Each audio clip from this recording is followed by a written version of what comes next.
Hi everyone, today I'm going to make a card in response to KWerner's 50th colour challenge, and I wanted to make a circular card because I quite enjoyed the last one I made, and we've given 4 colours that we have to use, so hopefully it's going to work.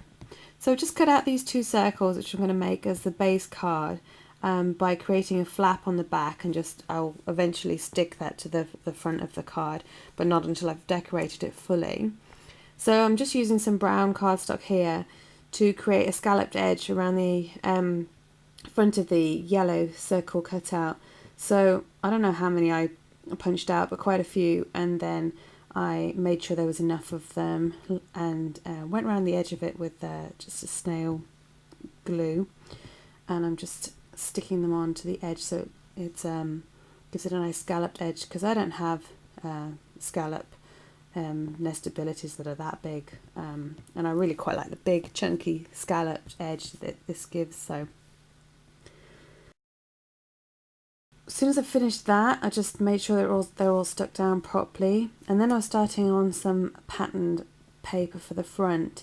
I was just using my new Hero Arts stamp. I think it's called a Heart Flourish stamp, and I really love it. It's great for backgrounds, and I will be using it for my wedding albums when I finally get around to doing them.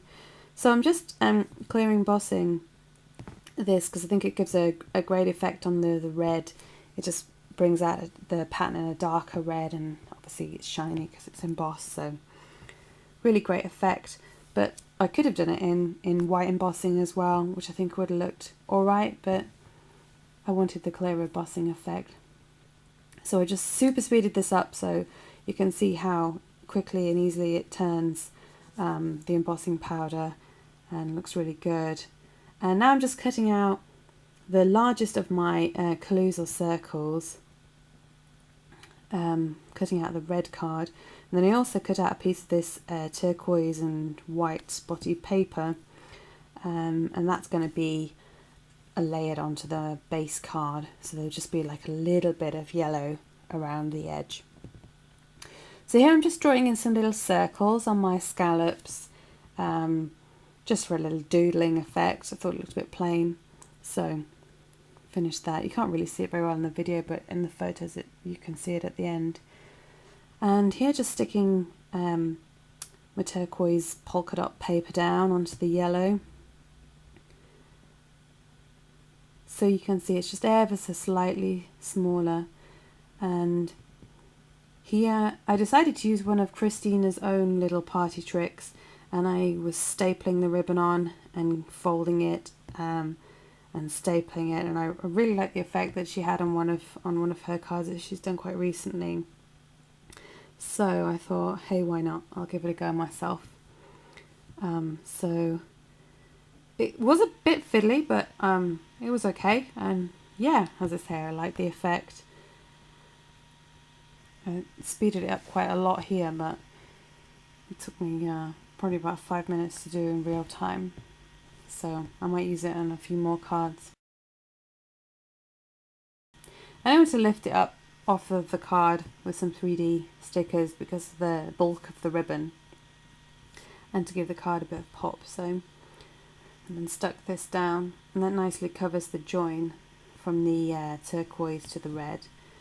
And you can see the card's starting to come together now. And here I'm using these chocolate chipboard.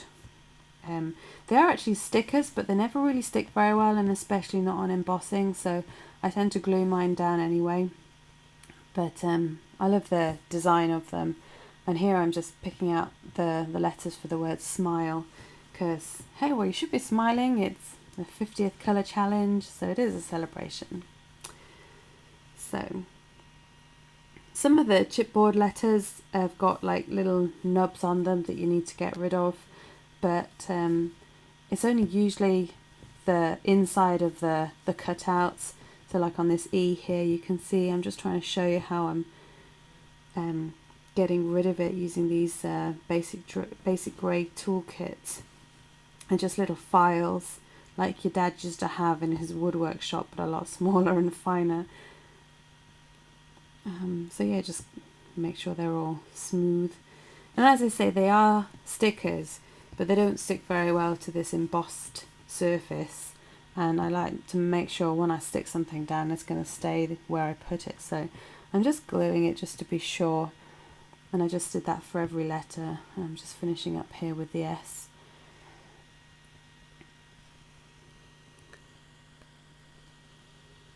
Okay, so now I'm finishing off the base card, and I'm using this super sticky, I don't know what it's called, it's just red tape, double-sided sticky tape, but it's the stickiest tape I've ever seen.